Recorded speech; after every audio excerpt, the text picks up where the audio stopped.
देवस्य धीमहि धियो यो नः प्रचोदयात्। सभी को नमस्ते। पिछले सप्ताह हमने आचार्य चाणक्य के सुप्रसिद्ध ग्रंथ चाणक्य नीति के विषय में चर्चा की थी और बहुत सारे अच्छे विचार, बहुत सारी अच्छी नीतियां, उनके विषय में हम लोगों ने काफी कुछ जानने का प्रयास किया। इस सप्ताह के लिए हमारा जो विषय है वो महर्षि दयानंद सरस्वती का अमर ग्रंथ सत्यार्थ प्रकाश है। सत्यार्थ प्रकाश एक अकेला ग्रंथ नहीं है। सत्यार्थ प्रकाश सैकड़ों ग्रंथों का एक समुच्चय है। अगर कोई व्यक्ति सत्यार्थ प्रकाश को पढ़ता है तो मान लीजिए उसने सैकड़ों ग्रंथों का सार जान लिया और शास्त्रों की आत्मा को, वेद की आत्मा को उसने पहचान भी लिया और अगर सत्यार्थ प्रकाश को आत्मसात कर लिया तो मानिए वैदिक सिद्धांत को उसने आत्मसात कर लिया। तो इतना महान ग्रंथ जो हमें महर्षि दयानंद की कृपा से प्राप्त हुआ है, हमारा सौभाग्य है कि इस सप्ताह में हम इस ग्रंथ के विषय में चर्चा करेंगे और अपने जीवन में हम किस प्रकार से इसके शिक्षाओं को अपना करके अपने जीवन को आनंदमय बना सकते हैं, सफल और सार्थक बना सकते हैं, इसका हम जानने का प्रयास करेंगे। तो परंपरा अनुसार आप लोगों से शुरुआत करते हैं। आइए जानते हैं सत्यार्थ प्रकाश के विषय। स्वागत है। नमस्ते पंडित जी। नमस्ते जी। सबको नमस्ते। आई थिंक जब मैं सत्यार्थ प्रकाश को गो थ्रू कर रहा था उसमें मुझे एक बहुत इंटरेस्टिंग चीज मिली थी and it was given in the form of a statement and an answer to that statement. तो I think it was related to Jain तीर्थंकराव के बारे में भी स्वामी दयानंद जी ने लिखा था। जो स्टेटमेंट था वो था कि ये जो एंटायर यूनिवर्स है वो भगवान ने नहीं बनाया है और वो बस अपने आप ही था। और उसका आंसर स्वामी जी ने ये लिखा था कि दैट इज नॉट पॉसिबल। और उन्होंने एक बहुत ब्यूटीफुल उदाहरण दिया था। कॉटन जो होता है वो अपने आप हमारे पास नहीं आता। It is formed by the agency of man because जो सीड होता है कॉटन का that is planted by man and the harvesting process is also done by man. And if we use this analogy, this entire universe is therefore a creation of God. और मेरा ये भी मानना है कि इस पूरे ब्रह्मांड में जो भी चीजें हैं they are ultimately made of atoms and molecules. लेकिन I think एक रीजन है कि हमें जीवन प्राप्त हुआ है और एक पत्थर जैसी inanimate चीज को नहीं। तो I think we owe credit for this manifestation only to one God, that is the maker of the universe. I think ये बहुत इंटरेस्टिंग चीज मुझे मिली थी उसमें। तो बस यही होगा मेरा। Thank you. बहुत अच्छे, very good observation. I think I go next. नमस्ते पंडित जी, सभी को नमस्ते जी। दक्ष ने जो शेयर किया बहुत पर्टिनेंट था और मेरे लिए भी I think that was an important learning. But मैं एक इंटरेस्टिंग स्टोरी शेयर करना चाहूँगा about the writing of this book. ये जो बुक थी इसका literal meaning, the word Satyarth Prakash, इसका मीनिंग है द लाइट ऑफ ट्रूथ। और ये स्वामी दयानंद सरस्वती की Magnus, it's called is magnum opus, which means एक मैग्नम ओपस ऐसी चीज़ होती है जो एक राइटर का सबसे वेल नोन या सबसे ग्रेटेस्ट वर्क होता है। और मुझे याद है जब मैंने पढ़ा था कि दिस बुक की distribution was not limited just to India. जब उस टाइम पे बाहरी देशों में भी वॉर्स हो रही थी, कॉन्फ्लिक्ट्स हो रहे थे, ये books free of cost soldiers को भी बांटी गई थी इन टाइम्स ऑफ कॉन्फ्लिक्ट। और एक बहुत इंटरेस्टिंग जो चीज़ है वो ये है कि खाली एक रिलीजन पे फोकस नहीं किया गया जैसे दक्ष ने मेंशन किया। It's an overview and it's a look at a lot of different religions and their learnings और एक बहुत अच्छी चीज़ लिखी गई है बुक के इंट्रोडक्शन में कि उनका एम नहीं है किसी रिलीजन को हर्ट करना या किसी सेंटिमेंट को हर्ट करना, वो एक guiding people from darkness to light and as they say from अधर्म to धर्म, बस सही सही रास्ता दिखाना उनको, without unnecessarily excessively criticizing or putting one religion against another. मुझे याद है एक और चीज़ जो मैंने पढ़ी थी कि इसकी जो फर्स्ट एडिशन आई थी वो आई थिंक ईयर 1874 में आई थी, और काफ़ी एरर्स थे, प्रिंटिंग, ऑब्वियसली प्रिंटिंग के टाइम में कभी मिस्टेक्स हो जाती हैं, तो काफ़ी एरर्स आ गए थे बुक के फर्स्ट एडिशन में। तो स्वामी दयानंद सरस्वती ने जब वो सेकेंड एडिशन होने पब्लिश करवानी थी 1875 में, वो खुद ऐसे सेंटर में खड़े होते थे और उनके अराउंड सारे प्रिंटर्स और सारे जो स्क्राइबर्स होते थे वो साथ में, तो इतनी अटेंशन उन्होंने डिटेल को दी, बिकॉज उन्हें लगा कि उनका ये फ़र्ज़ था कि अगर वो इतने इतने बड़े अहदे पे, इतने बड़े प्लेटफॉर्म पे बुक्स डिस्ट्रीब्यूट करें, तो हर चीज़ जो जानी चाहिए वो सही प्रकार से प्रेजेंट की जानी चाहिए विदाउट एनी इम्प्रॉपर अंडरस्टैंडिंग और ट्रांसलिट्रेशन ऑफ दैट। तो मुझे वो बहुत इंटरेस्टिंग चीज़ लगी कि इतने टाइम पहले भी इतना अटेंशन टू डिटेल और इतनी सारी कॉपीज प्रिंट कराना, जो पहले तो हिंदी में लिखी गई फॉर द मासेस ताकि सब पढ़ पाए, सब सीख सके, पर since then it has been translated into many different languages and एक बहुत अच्छा आर्टिकल इस पे लिखा गया है, आई थिंक स्पीकिंग ट्री में एक किसी ने एक ओपिनियन शेयर किया था जहाँ स्टोरी है और इसके बारे में लिखा गया है, तो वो पढ़ा जाना चाहिए अगर कोई इंटरेस्टेड हो बाद में। पर ये मेरा ओवरव्यू था, और डिटेल में जो सब लर्निंग्स हैं मैं वो पंडित जी से सुनना चाहूँगा। मेरा यही कॉन्ट्रीब्यूशन है। Thank you.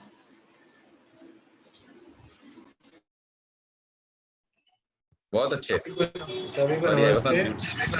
ध्रुव दक्ष ने एक बहुत ही अच्छी शुरुआत की है। तो मैं ये कहूँगा कि स्वामी जी का पूरा जीवन जो था वो एक अपने आप में एक मिसाल थी, जो बात पे वो चले, जो रास्ता वो दिखाना चाहते थे और जो वेदों का ज्ञान प्रसारित करना चाहते थे पूरी दुनिया को, ये उसका पर्पस था बुक के फॉर्म में उनकी फीलिंग्स निकालने का।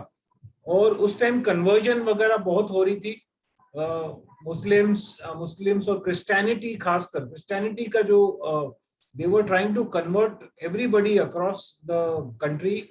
तो उसके लिए जो सही रास्ता दिखाने वाली एक किताब साबित हुई थी। ये बहुत ही कठिनाइयां आई उनको ये करने में, ये जर्नी पे चलने में, बट उन्होंने बहुत ही अच्छी तरीके से वेदों का ज्ञान इसमें वापस से लोगों को, जो भूला जा रहा था या नहीं ध्यान में आ रहा था, तो उसको वापस से उजागरित किया। और इसके कारण मुझे लगता है ये एक बहुत बड़ी रेवोल्यूशन थी। ये अवर इंडिपेंडेंस केम लेटर, बट ये सब रोल जो स्वामी जी ने अदा किया या जो देन दी, it cannot be compared. I think उनके ये तरीके और उन्होंने जो तकलीफें झेली और जो सबको प्रोत्साहित करने की कोशिश की, ये एक अपने आप में बेमिसाल है। तो उनके दो हमने पूरी सत्यार्थ प्रकाश ऐसे पढ़ी नहीं है, ऑफ एंड ऑन कभी कभार डैडी से कभी सुनते थे या कभी इंग्लिश की वर्जन में थोड़ा बहुत पढ़ने की कोशिश की, बट मेरे हिसाब से उसमें कुछ 14 चैप्टर्स हैं और they talk about everything, how you have to live, आपकी फैमिली लाइफ के ऊपर, वेदास के ऊपर, चिल्ड्रन के ऊपर, आप हर dimension, it's like what ever कॉल, call encyclopedia of how you have to live. जैसे चाणक्य नीति was more about governance and then also about running a kingdom, family, सब। तो ये, और मैं कहूँगा उससे भी प्रोत्साहित होके उसमें, जैसे पंडित जी ने कहा, इतनी चीजें उसमें जैसे शामिल की गई हैं कि you can refer to it and live your life. तो हमें फिर से उसको पढ़ने की और जानकारी हासिल करने की कोशिश करनी चाहिए। एंड ये वीक में मुझे लगता है ये बहुत ही यूजफुल होगा कि though we have not been able to read the book, but Pandit ji की दृष्टि से आई एम श्योर हम बहुत कुछ सीख पाएंगे। Thank you. बहुत अच्छा।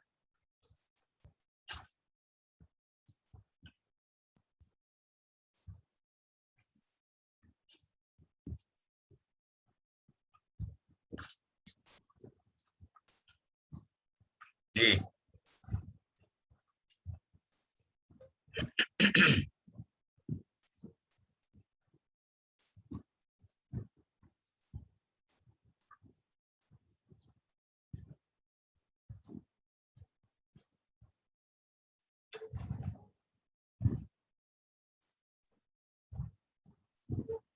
चलिए हम शुरू करते हैं. I think if nobody has to contribute further.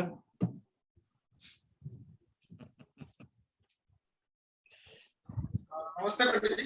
नमस्ते भाई साहब, नमस्ते. आपसे सुनने के लिए उत्साहित है कि आपकी उपस्थिति में सत्यार्थ प्रकाश पे कुछ भी कहना हो सूरज को दिए दिखाना जैसा है. नहीं, ऐसा कुछ नहीं है जी. इसलिए हम अपना ज्ञान बिना को प्रदर्शित करने की बजाय it's good that we should listen to you. जो बात ध्रुव ने कही या दक्ष ने कही वो बात तुरंत समझ में आती है, क्योंकि स्वामी जी ने जो कार्य किया है शायद वो उसके सैकड़ों वर्षों पहले तुलसीदास जी ने किया था, जब वाल्मीकि रामायण को उन्होंने लोक भाषा में रूपांतरित किया. क्लिष्ट भाषा में किया गया कोई भी कार्य जब लोक तक नहीं पहुंचता है, तब किसी न किसी महापुरुष को इस तरह का काम करना पड़ता है कि वो लोक जीवन तक पहुंच सके.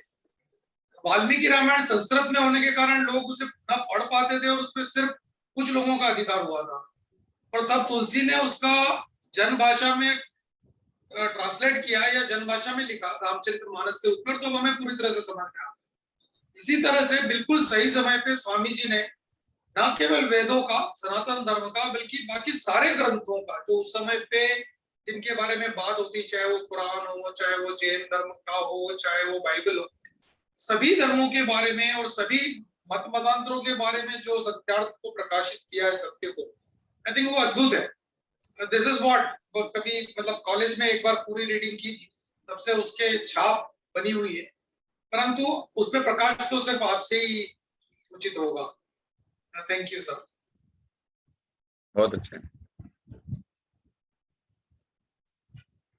हाँ जी, तो आइए इस महान ग्रंथ के विषय में हम लोग थोड़ी सी चर्चा करेंगे. जैसा आप सभी जानते हैं कि महर्षि दयानंद का जन्म गुजरात में सन 1824 ईस्वी में हुआ था और बचपन की कुछ घटनाओं, जिनमें प्रमुख रूप से शिवरात्रि की घटना, जिसने उनके मन में एक कौतूहल पैदा किया, और उसके बाद उनकी बहन और उनके प्रिय चाचा जी की मृत्यु, जिसने उनके मन में वैराग्य उत्पन्न किया. इन तीन घटनाओं का उनके जीवन में उस छोटी सी बाल्यावस्था में ऐसा प्रभाव पड़ा कि उन्होंने ये निश्चय किया कि मुझे मृत्यु पर विजय प्राप्त करनी है और सच्चे शिव का दर्शन करना है. और ऐसा विचार लेकर के वो पहले 14 वर्ष की अवस्था में, जब उन्हें एक बार पकड़ लिया गया, और दोबारा 21 वर्ष की अवस्था में घर छोड़ करके पूरी तरह से निकल गए. जब दूसरी बार वो निकले तो उस समय उनको फिर कोई भेंट उनके परिजनों से नहीं हुई. तो 14 वर्ष तो केवल ऐसा था कि उनके मन में एक वैराग्य उत्पन्न हुआ कि मैं ऐसा कर दूं, ऐसा हो जाए. तो उनको उस समय समझा बुझा करके रोक दिया गया, घर में ही रहे. लेकिन जब 20-21 वर्ष के हुए तो वो निकल पड़े, पकड़ लिए गए, वापस लाया जा रहा था तो रात में फिर भाग गए और भाग करके फिर पेड़ पर छुप गए. रात भर छुपे रहे, लोग ढूंढते रहे. अब उस समय मोबाइल का जमाना तो था नहीं, टेलीफोन का जमाना था नहीं, कुछ हो नहीं सकता था. छुपे रहे मंदिर की छत पर. और फिर दूसरे दिन जब लोग हताश निराश होकर के लौट गए, परिवार के लोग, तब फिर ये अपनी यात्रा पर आगे चल पड़े. और उसके बाद स्वामी जी कहते हैं फिर मेरे परिजनों से कभी भेंट नहीं. तो स्वामी जी जब घर से निकले थे, उस समय से लेकर और जब उन्हें गुरुवर विरजानंद का दर्शन हुआ, वो मिले उनको, उस समय तक लगभग 15 वर्ष का समय उन्होंने अलग अलग स्थानों पर योग सीखने में, सिद्धियां सीखने में, वेदों के बारे में जानने में, सत्य के बारे में जानने में व्यतीत किया। बहुत सारी चीजें उन्होंने इस बीच में सीखी, लेकिन उनकी जो तार्किक क्षमता थी, उनकी जो तार्किक बुद्धि थी, उसको कोई भी व्यक्ति संतुष्ट नहीं कर पाया। जब वो किसी से मिलते थे सीखने की इच्छा से, और थोड़े ही समय में जब उनका वार्तालाप शुरू होता था, जब उनके प्रश्न शुरू होते थे, उनकी जिज्ञासा शुरू होती थी, तो बड़े बड़े लोग हाथ खड़े कर देते थे। उनके पास उनके तर्कों के, उनके प्रश्नों के उत्तर नहीं होते थे। और इसी कारण से स्वामी दयानंद बहुत बहुत स्थानों पर हिमालय की ऊंची ऊंची पर्वत श्रृंखलाओं में भटकते रहे कि कोई योगी, कोई सिद्ध पुरुष, कोई विद्वान ऐसा मिल जाए जो मेरे मन की जो शंकाएं हैं और जो सच्चा शिव है उससे मुझे मिला दे। लेकिन ऐसा नहीं हुआ। फिर उनको विरजानंद जी के विषय में पता चला। जब विरजानंद जी के विषय में पता चला तो भागे भागे बेचारे फर्रुखाबाद गए, वहां से निकल चुके थे। हाथरस में है अब अगला कार्यक्रम। भागे भागे हाथरस गए। हाथरस से भी जब तक पहुंचे, क्योंकि वो कोई ट्रेन और मोटर गाड़ियों का जमाना तो था नहीं, जब तक हाथरस पहुंचे तब तक वहां का भी कार्यक्रम समाप्त हो चुका था और विरजानंद जी मथुरा चले गए। स्वामी जी पीछे पीछे फिर मथुरा पहुंचे। मथुरा में जब पहुंचे तो वहां पहुंचने पर जब विरजानंद जी का पता मिला और वहां उनके गुरुकुल में जाना हुआ, तो वहां फिर निराशा हाथ लगी। विरजानंद जी ने कह दिया, भाई देखो, एक तो मैं अंधा हूं और मेरे गुरुकुल में जो बच्चे पढ़ते हैं उनके माता पिता उनके खान पान की व्यवस्था करते हैं, मैं कहीं जाता आता नहीं। तो आपको, चूंकि आप सन्यासी हो, आपके खान पान की व्यवस्था कौन करेगा, इसलिए मैं आपको नहीं पढ़ा सकता। पहले जाओ खान पान की व्यवस्था करो, फिर आओ। अब स्वामी जी निराश, क्योंकि मथुरा गुजरात से कितना दूर, कोई जान पहचान नहीं, क्या किया जाए। हताश निराश बैठे थे। परमात्मा की कृपा, मैं जब भी इस घटना को सुनाता हूं तो मैं ये कहता हूं कि महर्षि के ऊपर नहीं, इस देश के ऊपर परमात्मा की कृपा हुई। और वहां पर लाला अमरलाल जी पहुंचे। उन्होंने देखा एक सन्यासी बैठे हुए हैं, युवा सन्यासी हैं। पूछा, बाबा जी कहाँ, कैसे? तो उत्तर मिला कि ऐसे ऐसे मैं पढ़ने की इच्छा से यहाँ आया था, लेकिन मेरा यहाँ कोई जान पहचान का व्यक्ति नहीं, अब मैं कैसे व्यवस्था करूं। और वहां फिर महर्षि अमरलाल जी ने कह दिया कि आपको जितनी पढ़ाई करनी है, जब तक पढ़ाई करनी है कीजिए, आपके भोजन आदि का प्रबंध मैं कर दूंगा। और परिणाम ये हुआ कि महर्षि को विरजानंद जी के आश्रम में स्थान मिल गया रहने के लिए। वहां पर उनकी पढ़ाई शुरू हुई। पढ़ाई भी ऐसी कि जिस विद्या को आम ब्रह्मचारी 12-12, 15-15 वर्ष रह करके वहां पढ़ा करते थे, उस पूरी विद्या को महर्षि ने 3 वर्षों में पूरा कर लिया। यानी 36 वर्ष की अवस्था में स्वामी जी ब्रजानंद जी के आश्रम में प्रविष्ट हुए और 39 वर्ष की अवस्था में उन्होंने आश्रम को छोड़ दिया। और जब आश्रम को छोड़ा तो वहां से उनका एक दूसरा जीवन शुरू हुआ, क्योंकि जीवन आश्रम को छोड़ते समय विरजानंद जी ने गुरु दक्षिणा में उनसे कुछ ऐसा मांगा कि जिससे उनके जीवन की पूरी दिशा बदल गई। स्वामी जी क्योंकि सन्यासी थे, कोई संपत्ति थी नहीं, धन का कोई ऐसा स्रोत था नहीं और विरजानंद जी को लौंग बहुत पसंद थी। तो जिस समय शिक्षा पूरी होकर के दयानंद जी आश्रम को छोड़ने लगे तो उस समय वो लौंग लेकर के विरजानंद जी के पास गए और जाकर के कहा, स्वामी जी, गुरु जी, ये मेरी गुरु दक्षिणा है। विरजानंद जी रोने लगे। इतने कठोर सन्यासी जो छोटी छोटी बात पे क्रुद्ध हो जाया करते थे, ब्रह्मचारियों की पिटाई कर दिया करते थे। दयानंद जी की भी एक बार उन्होंने पिटाई करी बहुत अच्छे से। ऐसा कठोर और मजबूत हृदय वाला, क्रांतिकारियों को अग्नि के समान विचार देने वाला सन्यासी जब फूट फूट करके रोने लगा तो दयानंद जी बड़े हतप्रभ रह गए और उन्होंने पूछा, गुरुजी, मुझसे कोई अपराध हुआ, मुझसे कोई गलती हुई है, आप क्यों ऐसे रो रहे हैं? तो उन्होंने फिर दयानंद जी को अपने हृदय की बात कही।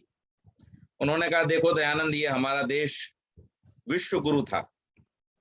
और क्यों विश्व गुरु था? क्योंकि यहाँ वेदों की आर्ष परंपराएं, ऋषियों की परंपराएं, शास्त्रों की परंपराएं थीं और उसके कारण से पूरी दुनिया हमारे ज्ञान विज्ञान को सीखने के लिए यहाँ नतमस्तक होकर के आती थी और यहाँ के आचार्यों के द्वारा ज्ञान प्राप्त करके वो अपने जीवन में प्रकाश किया करते थे। लेकिन प्रमाद के कारण, आलस्य के कारण लोगों ने उस विद्या को छोड़ दिया और उसका परिणाम ये हुआ कि समाज में बहुत सारी कुरीतियां चली और उन कुरीतियों के कारण से फूट पड़ी। फूट के कारण से आपस के जो द्वेष थे, आपस के जो लड़ाई झगड़े थे, आपस की जो रंजिशें थीं, उसके कारण से विदेशी ताकतों ने उसका लाभ उठाया और आज हमारा देश गुलामी की जंजीरों में जकड़ा हुआ। अब तुम अगर वास्तव में कुछ करना चाहते हो इस देश के लिए तो तुम्हें मेरी गुरुदक्षिणा के रूप में यह करना होगा कि इस देश को किसी भी प्रकार से स्वतंत्र कराओ, इस देश से कुरीतियों को दूर करो और हमारी जो प्राचीन परंपराएं हैं उनको पुनर्स्थापित करने के लिए अपने प्रण प्राण से संकल्पित होकर के कार्य क्षेत्र में उतर जाओ। महर्षि दयानंद जो घर से निकले थे वैराग्य का व्रत लेकर के, महर्षि दयानंद जो घर से निकले थे सच्चे शिव का दर्शन करने का व्रत लेकर के, जिन्होंने 15 वर्ष तक योग आदि बहुत सारी सिद्धियों को प्राप्त किया था, उनका संकल्प निश्चित रूप से वंदनीय है कि गुरुजी के कहने पर उन्होंने अपनी सब पर्सनल जो आकांक्षाएं थी, महत्वाकांक्षाएं थी, उनको छोड़ करके और इस व्रत को अपने जीवन में धारण कर लिया, निकल पड़े और जगह जगह जाकर के प्रचार करना शुरू किया। पाखंड खंडिनी पताकाएं गाड़ी, कुंभ के मेले में सबसे पहली पाखंड खंडिनी गाड़ी, लोगों को सही रास्ता दिखाना शुरू किया और जगह जगह जाकर के प्रचार प्रसार का कार्य करने लगे। एक डिप्टी कलेक्टर होते थे उस समय, राजा जयकृष्ण दास जी, काशी में।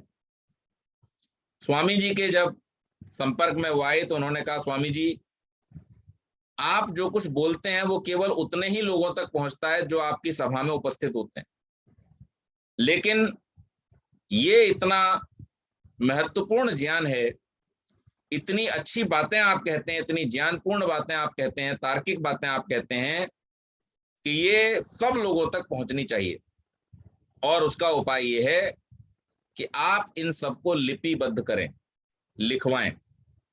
और उन्होंने उनके भाषणों के और उनकी पुस्तकों के मुद्रण का जो भार था वो अपने ऊपर ले लिया। उन्होंने कहा, जो कुछ भी आपको छपवाना है वो छपाई का काम मैं अपने जिम्मे लेता हूं और मैं ये काम करवाऊंगा, मुद्रण का काम करवाऊंगा। वहां से महर्षि ने लेखन की ओर ध्यान देना शुरू किया और फिर ग्रंथों की एक श्रृंखला तैयार हुई। कुल 32 ग्रंथ महर्षि दयानंद सरस्वती ने लिखे और सन 1874 में हमारे हाथ में सत्यार्थ प्रकाश रूपी ग्रंथ आया। सत्यार्थ प्रकाश एक ऐसा ग्रंथ जिसकी भूमिका में स्वामी जी लिखते हैं कि मेरा इस ग्रंथ को लिखने का जो उद्देश्य है वो सत्य का प्रकाश करना है। जो जो सत्य है उसको सही सही बताना, जो मिथ्या है, जो गलत है, उसको भी उजागर करना, ये मेरे इस ग्रंथ का उद्देश्य है। किसी का मन दुखाना मेरा लेश मात्र भी उद्देश्य नहीं है, लेकिन जो लोग पक्षपात रहित होकर के मेरे इस ग्रंथ को पढ़ेंगे और पढ़ करके फिर इससे अपने जीवन में शिक्षा लेंगे, समाज को आगे बढ़ाने के लिए, विश्व में शांति की स्थापना के लिए, विश्व में भ्रातृत्व की स्थापना के लिए, विश्व की उन्नति के लिए, मानवता की उन्नति के लिए, प्राणी मात्र की रक्षा के लिए जो निर्विवाद होकर के और पक्षपात रहित होकर के इस ग्रंथ का अध्ययन करेंगे, वो मेरी भावना से निश्चित रूप से लाभान्वित होंगे। और इसके साथ साथ भूमिका का समापन कंक्लूड करते हुए उन्होंने ये भी लिख दिया कि किसी भी ग्रंथ को पढ़ने के लिए 4 चीजों की आवश्यकता होती है: आकांक्षा, योग्यता, आसक्ति और तात्पर्य। आकांक्षा, जो बात कही गई है उसमें वक्ता क्या कहना चाहता है इस बात को समझना आकांक्षा। किस उद्देश्य से कह रहा है। किसी भी बात का आप अगर उल्टा मतलब निकालने लग जाएं तो फिर हर सही बात भी आप गलत सिद्ध कर सकते हैं। लेकिन जब आप वक्ता की आकांक्षा को लेकर के उसके बारे में चर्चा करते हैं तो आपको पता चलता है कि वक्ता ने किस भावना से उस बात को कहा है। हमारे यहाँ उत्तर प्रदेश में एक तहजीब है कि जब किसी व्यक्ति के बारे में हमें पता चलता है कि वो बीमार हैं तो हम लोग सीधे सीधे नहीं पूछते। पूछा ऐसे जाता है कि हमने सुना है कि दुश्मनों की तबीयत नासाज है। अब वहां पर कोई व्यक्ति अगर ये समझ बैठे कि देखो मुझसे दुश्मन कह रहे हैं, मुझे अपना दुश्मन बता रहे हैं, तो समझ लीजिए कि वो कभी भी आपकी भावना तक नहीं पहुंच सकता है। तो व्यक्ति की आकांक्षा क्या है, किस अप्रोच से, किस उद्देश्य को लेकर के बात कही गई है, इस बात को समझना बहुत जरूरी है। योग्यता, किसी चीज की किसी चीज से योग्यता होती है। आप हर चीज को हर चीज के साथ में जोड़ नहीं सकते। जब ये बात कही जाती है कि हमारे लिए ऐसा पदार्थ, जैसे स्वामी जी उदाहरण क्या देते हैं, सैंधव का उदाहरण देते हैं। सैंधव शब्द है जिसके 2 अर्थ हैं, एक है घोड़ा, एक है नमक। अब व्यक्ति को भोजन करते समय कहा गया सैंधवम आने, सैंधव लेके आओ, और वो लेकर के आ गया घोड़ा। और जब यात्रा का समय था उससे कहा सैंधव लाओ, तो लेकर के आ गया नमक। तो ऐसे व्यक्ति को प्रकरणवित नहीं कहा जाएगा, ऐसे व्यक्ति को नासमझ कहा जाएगा। तो समझदारी क्या है कि भोजन के समय में नमक लाना और यात्रा के समय में घोड़ा लाना। तो ये योग्यता है। आसक्ति, हर विषय की एक दूसरे के साथ में आसक्ति होती है। और तात्पर्य, इन सब के आधार पर जिस तात्पर्य से बात कही गई है, जिस उद्देश्य से बात कही गई है, उसी तात्पर्य को ग्रहण करना, अन्यथा ग्रहण न करना। आदरणीय विवेक जी अभी तुलसीदास जी के बारे में बात कर रहे थे। महात्मा तुलसीदास जी ने भी जो विनय पत्रिका आदि ग्रंथ लिखे हैं, रामचरितमानस लिखा है, उसमें भी अनेक स्थानों पर लोग नाना प्रकार की आशंका करते हैं कि ये ऐसा क्यों लिख दिया, इसका मतलब ये है, इसका मतलब वो है। लेकिन वास्तव में जब हम उसका समग्र रूप से अध्ययन करते हैं तब हमें पता चलता है कि कोई भी बात जो कही गई है देश काल परिस्थिति के अनुसार, उसका वहां पर क्या अर्थ निकलता है। अस्तु, तो स्वामी जी की इसी भावना को समझते हुए देश काल और परिस्थिति के अनुसार वेद और शास्त्रों से सम्मत इस ग्रंथ का अध्ययन हम लोग करेंगे, संक्षेप में करेंगे, लेकिन इससे जो भी अच्छी शिक्षाएं हैं वो हम ग्रहण करके अपने जीवन में उतारने का प्रयास करेंगे।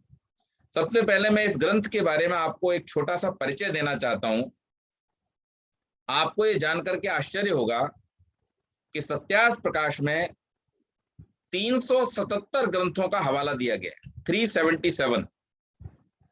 और वो कोई सामान्य ग्रंथ नहीं है। उसमें वेद भी हैं, उसमें उपनिषदें हैं, उसमें शास्त्र हैं, महाभारत है, रामायण है, चाणक्य नीति है, मनुस्मृति है, और पुराण है, कुरान है, बाइबल है, जैन ग्रंथ, बौद्ध ग्रंथ आदि, इन सभी ग्रंथों को लेकर के और उनका केवल मात्र हवाला नहीं दिया गया है, बल्कि रेफरेंस दिया गया है, कहां से कौन सी चीज उद्धृत की गई है, इतना डिटेल में जाकर के वहां पर यह बतलाया गया है। 377 ग्रंथ इसके रेफरेंस में है और इसमें 1542 मंत्र और श्लोकों को उद्धृत किया गया है। पूरे ग्रंथ में 1542 मंत्र और श्लोक इस ग्रंथ में उद्धृत किए गए हैं। और इन सबसे ज्यादा ऊपर, सबसे ज्यादा आश्चर्यजनक बात यह है कि महर्षि दयानंद सरस्वती ने इस ग्रंथ को केवल मात्र 3.5 महीनों में लिख करके तैयार किया था। आप देखिए, कार्ल मार्क्स ने कैपिटल ग्रंथ लिखा, उस कैपिटल को लिखने में कार्ल मार्क्स को 34 वर्ष का समय लगा, 34 इयर्स। और 34 वर्षों में लिखे गए उस ग्रंथ ने विश्व को एक आर्थिक दृष्टिकोण दिया, नया आर्थिक दृष्टिकोण दिया। लेकिन महर्षि दयानंद सरस्वती ने केवल मात्र 3.5 महीनों में जो ग्रंथ लिखा, उसने आर्थिक, सामाजिक, राजनीतिक, आध्यात्मिक सब प्रकार के क्षेत्रों में एक ऐसा तूफान खड़ा कर दिया, एक ऐसा नया दृष्टिकोण दे दिया कि जिस व्यक्ति ने भी इस ग्रंथ को पढ़ा वो व्यक्ति इसके प्रभाव से वंचित नहीं रहा और वो प्रभावित हुए बिना नहीं रहा। गुरुदत्त विद्यार्थी जैसा नास्तिक व्यक्ति, जो खालिस साइंटिस्ट, जिसको विज्ञान के अलावा कोई और बात समझ में नहीं आती थी, वो व्यक्ति भी कहता है कि मैंने 14 बार सत्यार्थ प्रकाश को पढ़ा है और जब जब मैं सत्यार्थ प्रकाश को पढ़ता हूं तब तब मुझे एक नया रत्न हाथ आता है।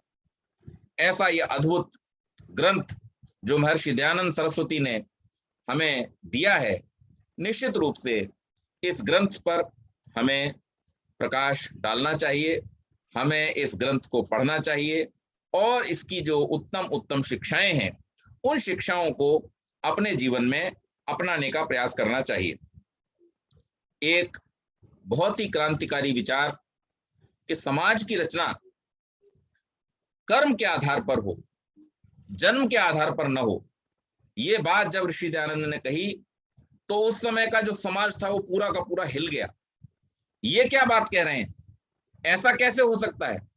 जिस जन्मना पद्धति को लेकर के हम चल रहे हैं, अगर उस पद्धति को हटा दिया गया तो फिर हमें कौन पूछेगा? लोग परेशान हो गए, लोगों के बीच तूफान खड़ा हो गया। लेकिन ऋषि दयानंद अपने सिद्धांत को लेकर के, ऋषियों के सिद्धांत को लेकर के, क्योंकि एक जो सबसे बड़ी बात ऋषि दयानंद ने इस ग्रंथ में कई बार कही है, अपने हर ग्रंथ में जिस बात को वो कहते हैं, अपने हर भाषण में जिस बात को उन्होंने कहा है कि मेरा उद्देश्य कोई नया मत मजहब चलाने का नहीं है, मैं ब्रह्मा से लेकर जैमिनी पर्यंत ऋषियों की उस उदात्त परंपरा को पुनर्स्थापित करना चाहता हूं जो काल के प्रवाह में हमसे छूट गई। और जब किसी व्यक्ति के साथ ब्रह्मा से जैमिनी पर्यंत ऋषियों की परंपरा हो, जो व्यक्ति स्वयं साधना के पथ पर चल करके ऋषि और महर्षि की पदवी को प्राप्त किया हो, ऐसा व्यक्ति जब विश्वास से भर करके कोई बात कहता है तो उसके तर्कों को काटना किसी के भी बस की बात नहीं होती। आज बड़ी प्रसन्नता का विषय है कि 1874 से लेकर के और अब तक लगभग 147 वर्ष सत्यार्थ प्रकाश को लिखे हुए स्वामी जी को हो गए। लेकिन इन 147 वर्षों में ऐसा तो हुआ है कि अनेक लोगों ने सत्यार्थ प्रकाश को पढ़ करके अपने जीवन को बदल लिया, अपनी विचारधारा को बदल लिया, अपनी जीवन पद्धति को बदल लिया और अनेक लोगों ने इससे प्रभावित होकर के अनेक भाषाओं में इसको ट्रांसलेट किया, इसका अनुवाद करके और जन जन में इसका प्रचार किया। लेकिन आज तक भी कोई एक ऐसा व्यक्ति पूरे विश्व में खड़ा नहीं हुआ जिसने सत्यार्थ प्रकाश में दिए गए ऋषि के एक भी सिद्धांत को काट पाया हो आज तक। और ऐसा महान ग्रंथ, आप इसके बारे में कल्पना भी नहीं कर सकते कि अगर कोई व्यक्ति 3.5 महीनों के समय में एक ऐसा ग्रंथ लिख दे जो कालजयी ग्रंथ के नाम से जाना जाए, कि जिसके 147 वर्ष बीत जाने के बाद भी लोग केवल और केवल अगर उसके बारे में कुछ कह सकते हैं तो अच्छा ही कह सकते हैं, प्रशंसा ही कर सकते हैं, जिसके विषय में कोई भी अनर्गल बात कहने की किसी की आज तक हिम्मत नहीं हुई। कोई भी व्यक्ति आज तक ये नहीं कह सका कि महर्षि दयानंद ने ये बात गलत लिखी है। ऐसे इस महान ग्रंथ को अगर हम अपने जीवन में एक बार कम से कम पढ़ते हैं और उसकी शिक्षाओं को अपने जीवन में अपनाते हैं तो निश्चित रूप से ये हमारा बहुत बड़ा सौभाग्य होगा। जहां राजनीति पर महर्षि दयानंद ने अपनी कलम चलाई, ऋषि दयानंद के शब्दों में कहा कि जो स्वदेशी राज्य होता है वो सर्वोपरि उत्तम होता है। अंग्रेजी में जिस बात को कहा गया, good government is no substitute of self government. अपना राज्य जो है, अपना राजा जो है, उससे ज्यादा अच्छा कोई नहीं हो सकता। ये विचार देने वाले, स्वदेशी और स्वराज्य का विचार देने वाले जो प्रथम उद्घोषक थे सामाजिक कार्यकर्ताओं में, वो महर्षि दयानंद सरस्वती थे। जो व्यक्ति पूरी तरीके से आध्यात्मिक जगत से जुड़ा हुआ हो, जब वो राजनीति के ऊपर ऐसी बात कहता है और राजनीति को इतनी गहराई से जान करके अपने ऐसे महान ग्रंथ में पूरा का पूरा एक समुल्लास राज्य व्यवस्था के ऊपर लिखता है, और ऐसी सटीक राज्य व्यवस्था कि अगर उस व्यवस्था को अपना लिया जाए तो निश्चित मानिए कि हमारे देश में किसी भी प्रकार का जो भ्रष्टाचार, अनाचार, दुराचार और ये जो पूंजीवाद आदि है, इसको पूरी तरीके से कैसे कंट्रोल किया जा सकता है, कैसे इसको समस्या से बचाया जा सकता है देश को, इसके बारे में स्वामी जी ने बहुत विस्तार से पूरा का पूरा एक समुल्लास लिख करके तैयार किया है। तो ऐसा ये ग्रंथ है कि जिसमें केवल मात्र ईश्वर के विषय में नहीं, केवल मात्र बच्चों की शिक्षा के विषय में नहीं, केवल मात्र मनुष्य जीवन में नाना प्रकार के जो आश्रम हैं जिनमें रह करके मनुष्य जीवन अपनी उन्नति और उत्थान को प्राप्त करता है, उन्हीं के बारे में नहीं, केवल राजनीति के बारे में नहीं,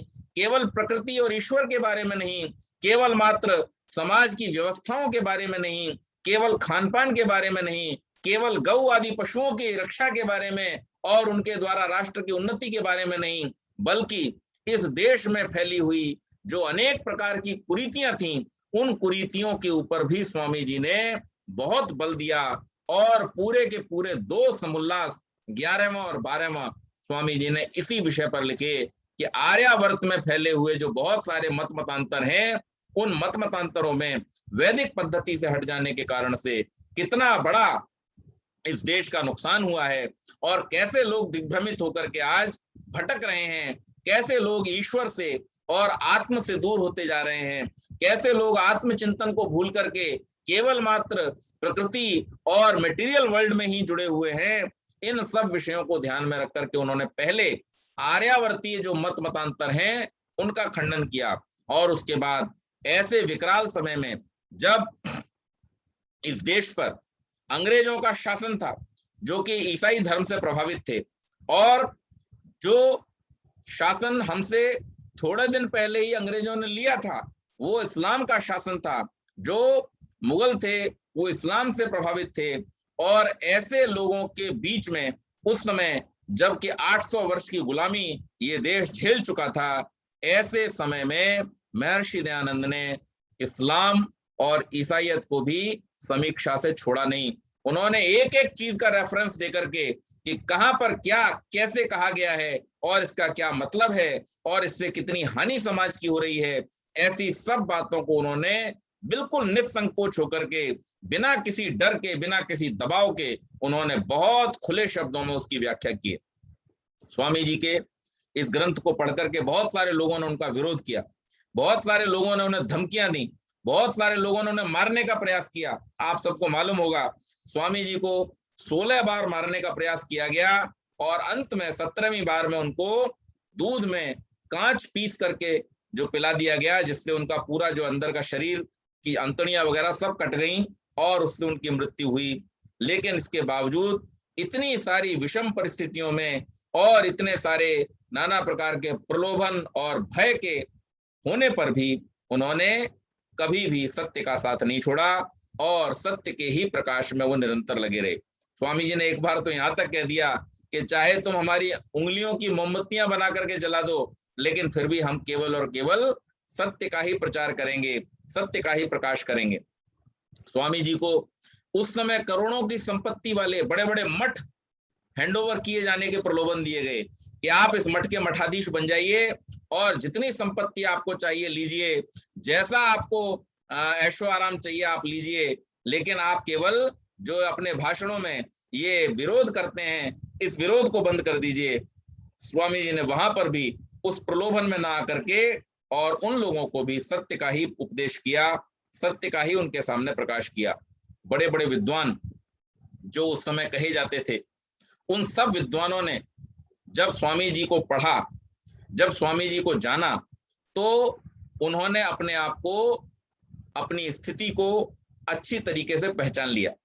मैक्स मूलर, जिसे यूरोप का सबसे बड़ा संस्कृतज्ञ कहा जाता था, संस्कृत का विद्वान कहा जाता था, और वो मानता भी था ऐसा कि मैं बहुत बड़ा विद्वान हूं, लेकिन जब उसने स्वामी जी के द्वारा भेजी गई ऋग्वेदादि भाष्य भूमिका को पढ़ा, तो ऋग्वेदादि भाष्य भूमिका को पढ़ करके वो इतना पछताया, इतना दुखी हुआ, और उसने श्याम जी कृष्ण वर्मा को कहा कि श्याम जी, स्वामी जी से मुझे इस बार अनुमति दिलवा दो कि मैं इस ऋग्वेदादि भाष्य भूमिका का अनुवाद कर सकूं अंग्रेजी में, ताकि मैंने वेदों के बारे में जो अनर्गल बातें यूरोप में और अमेरिका में फैलाई हैं, इस बातों का परिहार मैं इस प्रकार से कर सकूं कि मैं उस सच्चाई को उनके सामने रख सकूं। कहने का अभिप्राय ये, इस देश में इतने बड़े बड़े विद्वान हुए, इस देश में इतने बड़े बड़े समाज सुधारक हुए, इस देश में इतने बड़े बड़े क्रांतिकारी हुए, राजे हुए, महाराजे हुए, लेकिन अगर संपूर्ण व्यक्तित्व को लेकर के कोई ऐसा व्यक्ति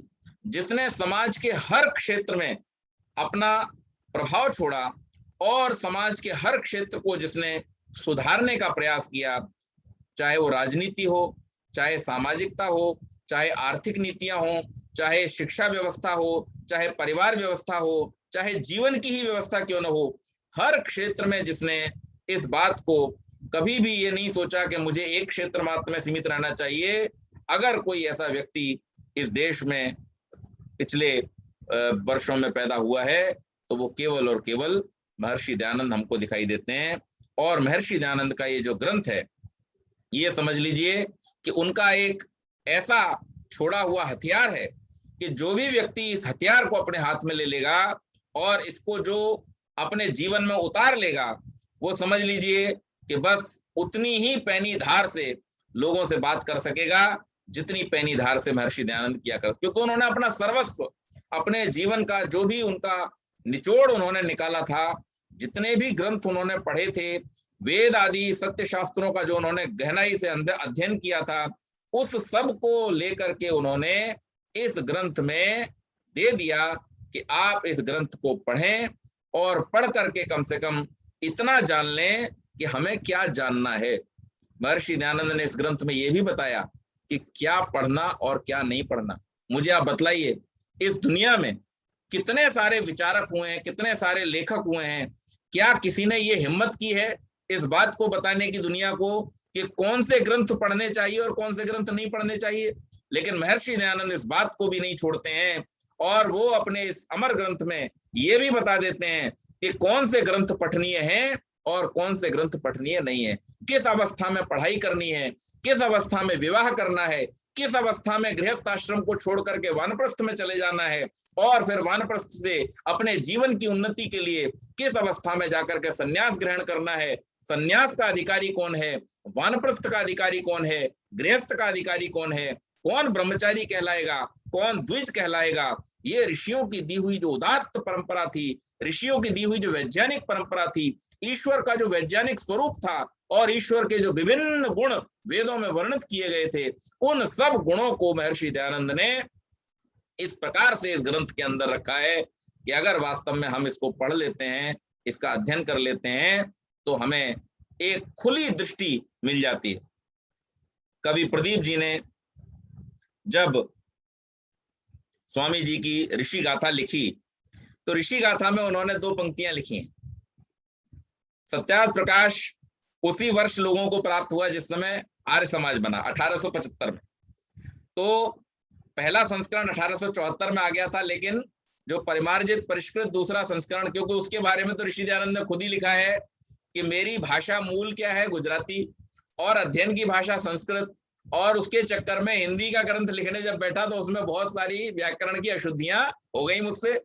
जब उसको दोबारा पढ़ा देखा तो पता चला बहुत अशुद्धियां हैं, तो इसलिए उसको सुधार करके जो दूसरा संस्करण आया, और 2 समुल्लास जो अंतिम है वो उस समय नहीं थे, तो उन समुल्लासों को भी उसमें जोड़ दिया गया, और जोड़ करके परिमार्जित जो परिष्कृत होकर के सत्यार्थ प्रकाश की पहली प्रति आई वो 1875 में आई। तो कवि प्रदीप लिखते हैं कि फिर उसी वर्ष ऋषि से हमको सत्यार्थ प्रकाश मिला, मन पंछी को उड़ने के लिए नूतन आकाश मिला। तो इतनी विस्तार से सब चीजों की स्वामी जी ने इस ग्रंथ में चर्चा की है कि आप अपने मन के पंछी को एक बार खुला छोड़ दीजिए कि बस तुम केवल पढ़ो और इसमें से जो सार मिलता है उसको ग्रहण करते जाओ। सारे पूर्वाग्रहों को हटा करके, मन से सारे पक्षपातों को हटा करके अगर कोई व्यक्ति पवित्र मन से इस ग्रंथ का अध्ययन करेगा तो निश्चित मान लीजिए कि उसका जीवन पूरी तरह से परिवर्तित हो जाएगा। चाहे वो राम प्रसाद बिस्मिल हो, चाहे वो भगत सिंह हो, जिन्होंने भी इसका अध्ययन किया। हमारे आजकल के जो प्रचारक हैं उनमें महेंद्र पाल आर्य जी, आप सब जानते हैं, वो पहले इमाम हुआ करते थे मस्जिद के, लेकिन उनके किसी मित्र ने उनको एक बार सत्यार्थ प्रकाश दे दिया, कह दिया बस पढ़ लो एक बार। सत्यार्थ प्रकाश पढ़ा, इस्लाम छोड़ दिया और वैदिक धर्म के प्रचारक बन गए। आज वो जाकर के पूरे देश में वैदिक धर्म की अलख जगाते हैं और सत्य का प्रचार करते हैं।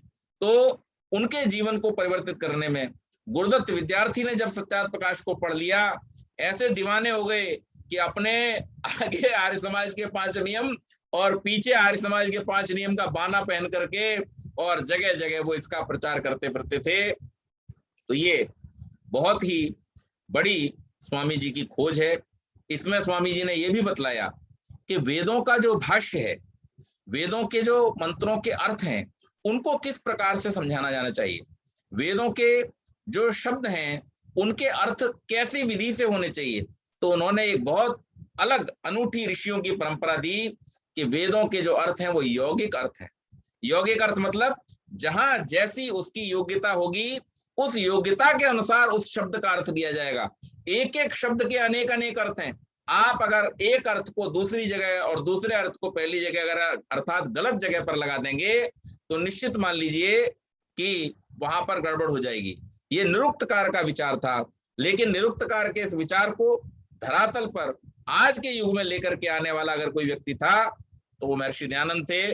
और महर्षि दयानंद के इस अमर ग्रंथ सत्यार्थ प्रकाश के द्वारा हमको ये विचार बड़े खुली तरीके से मिलता है। और इसके बाद में अरविंद घोष जैसा व्यक्ति, जिन्हें महर्षि अरविंद घोष कहा जाता है, महर्षि अरविंद घोष महर्षि दयानंद के बारे में क्या लिखते हैं, बहुत बड़ी बात उन्होंने कही है। इन द मैटर ऑफ वैदिक interpretation Dayanand will be honored as the first discoverer of the right clues, amidst the chaos and absurdity of old ignorance and age-long misunderstanding. His was the eye of direct vision and pierced to the truth and fastened on that which was essential. उन्होंने ये ऋषि दयानंद के बारे में लिखा है कि महर्षि दयानंद की दृष्टि जो सही है, जो उचित है, जो वास्तविक है, जो रियल है, उसके ऊपर थी, और जो आवश्यक है उन नियमों को फिर से स्थापित करने के लिए महर्षि दयानंद ने जो प्रचार प्रसार का कार्य किया वो अद्भुत कार्य है। बहुत सारे लोगों ने अपने राज्यों को बचाने के लिए, बहुत सारे लोगों ने अपने संबंधियों को बचाने के लिए, बहुत सारे लोगों ने अपनी परंपराओं को बचाने के लिए बड़े बड़े बलिदान दिए, बड़े बड़े त्याग किए। लेकिन अगर हमें कोई ऐसा व्यक्ति दिखाई देता है जिसका अपना कोई स्वार्थ था ही नहीं, जिसने केवल मात्र समाज के उत्थान के लिए, केवल मात्र राष्ट्र के उत्थान के लिए, वैश्विक उत्थान और मानवता के उत्थान के लिए, केवल मात्र वेदों की परंपरा की पुनर्स्थापना के लिए और केवल मात्र विश्व को फिर से एक शांतिपूर्ण स्थान बनाने के लिए, अच्छी परंपराओं से जुड़ा हुआ स्थान बनाने के लिए अगर प्रयास किया और अपने प्राणों की आहुतियां दी, तो वो आदमी हमें, वो व्यक्ति हमें केवल महर्षि दयानंद दिखाई देते हैं। तो इसलिए ये बहुत आवश्यक है बहुत अच्छा है और ये एक बहुत बड़ा सुयोग है कि हम सब इस सप्ताह में इस अमर ग्रंथ का अध्ययन करेंगे, इसकी शिक्षाओं को हम समझने का प्रयास करेंगे। महर्षि ने इसके 2 भाग रखे हैं। पहला भाग है प्रथम समुल्लास से लेकर के 10वें समुल्लास तक, और दूसरा भाग है 11वें समुल्लास से लेकर के 14वें समुल्लास तक। जो मानव जीवन की उन्नति के संबंधित विषय हैं, उन विषयों को उन्होंने पहले समुल्लास से लेकर के और 10वें समुल्लास तक रखा है, जिसमें ईश्वर विषय है, शिक्षा विषय है, अध्ययन अध्यापन विषय है, फिर उसके बाद गृहस्थ का विषय है, वानप्रस्थ संन्यास का विषय है, राजनीति का विषय है, मुक्ति का विषय है, सृष्टि का विषय है, परमात्मा का विषय है, भक्ष्याभक्ष्य का विषय है, आचार अनाचार का विषय है। ये सारे विषय उन्होंने 10 समुल्लासों के अंदर रखे हैं। और 11वें और 12वें समुल्लास में जो आर्यावर्तीय उस समय मत मतांतर थे, उन मत मतांतरों की समीक्षा की है। 13वें समुल्लास में ईसाइयत की और 14वें समुल्लास में इस्लाम की उन्होंने समीक्षा की है। तो हम इन 2 सत्रों में इसके विषय में जानने का प्रयास करेंगे कि इन सब विषयों पर स्वामी जी की दृष्टि क्या है, उसको हम आज के युग में भी कैसे अपना सकते हैं, क्योंकि स्वामी जी की दृष्टि एक ऋषि की दृष्टि है। ऋषि की दृष्टि सार्वभौम और सार्वकालिक दृष्टि होती है, अर्थात यूनिवर्सल दृष्टि होती है, और उससे हमें आज भी कितनी प्रेरणा और कितनी शिक्षा मिल सकती है, कितनी उन्नति हम अपने जीवन में उससे कर सकते हैं, ये हम अगले 2 सत्रों में जानने का प्रयास करेंगे। तो ये भूमिका के रूप में आज मैंने सत्यार्थ प्रकाश और महर्षि दयानंद का छोटा सा परिचय, क्योंकि ऋषि के बारे में कहने के लिए मैं बहुत छोटा आदमी हूँ तो इसलिए जितना हो सकता था मैंने आप लोगों को ऋषि से और सत्यार्थ प्रकाश से परिचित कराने का प्रयास किया है। और आगे आप लोग खुद जब पढ़ेंगे तो आपको निश्चित रूप से आनंद आएगा। आगे के विषयों की चर्चा हम अगले 2 सत्रों में करेंगे। आज के सत्र को यहीं समाप्त करते हैं। बहुत बहुत धन्यवाद।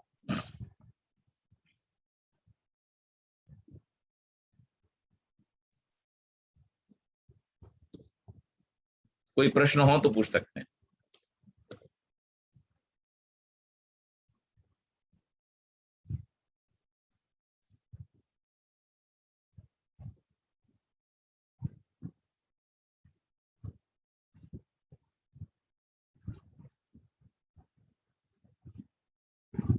हाँ जी, मेरी आवाज आ रही है? हाँ जी पंडित जी, बहुत बढ़िया रहा पंडित जी। बहुत ज्यादा कंफ्यूजन वाला है कि कल का पढ़ाई हुई तो ये नया लेसन शुरू हुआ। ये सोचा था कि वो नीति को पढ़ेंगे, शुरू करेंगे, अब ये ज्यादा इंटरेस्टिंग लग रहा है। तो ऐसा ना हो कि वो रह जाए। एटलीस्ट आई थिंक सो कि ये सेशन में हम लोग कंक्लूड हो जाएंगे कि कौन सा शुरू करना है। एक तो जरूर पढ़ा, दोनों में से एक जरूर हम लोग उसको ग्रहण करेंगे। I will start reading. बहुत अच्छे, बहुत अच्छे, बहुत अच्छे। सत्य प्रकाश जो है इसके बारे में तो कुछ ज्यादा ही मतलब कि सुना भी हुआ है, बहुत समय से आपके मुख से भी सुनते रहे, विचार आते रहे हर बार। विवेक जी भी कहीं ना कहीं कई बार हम लोगों के बारे में, इस बारे में एक वर्ड पुट अप करते रहे। तो दिस सेंटेंस वर्ड जो है बहुत टाइम हमारे दिमाग में लगा रहा, इसको डेफिनेटली इसको रीड करना जरूरी है।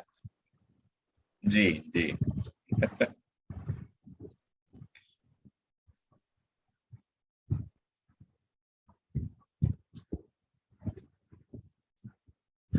कोई प्रश्न हो, कोई शंका हो तो पूछ सकते हैं। ठीक है, तो फिर आज की सभा को यहीं समाप्त करते हैं और बुधवार को फिर से हम लोग मिलेंगे और उस दिन सत्यार्थ प्रकाश की शिक्षाओं के विषय में हम लोग चर्चा करेंगे। तब तक यदि संभव हो, आजकल तो सत्यार्थ प्रकाश का ऐप मौजूद है, दोनों तरह का, बुक के रूप में भी ऐप है और ऑडियो के रूप में भी ऐप है। तो आप ऐसा भी कर सकते हैं कि सोने के समय पे हेडफोन लगा के या फोन को स्पीकर मोड पे डाल करके और उसको सुनिए। इतना आनंद आएगा आपको उसको सुन करके ही। कैसी सुंदर बातें ऋषि दयानंद ने सत्यार्थ प्रकाश में लिखी हैं, तो उसे आप सुन भी सकते हैं, उसे आप पढ़ भी सकते हैं। दोनों ऐप मौजूद हैं, आप डाउनलोड कर सकते हैं प्ले स्टोर से। और तब तक आप थोड़ा सा इसके बारे में समरी पढ़िए तो आपको समझने में और ज्यादा आनंद आएगा। बहुत बहुत धन्यवाद। नमस्कार।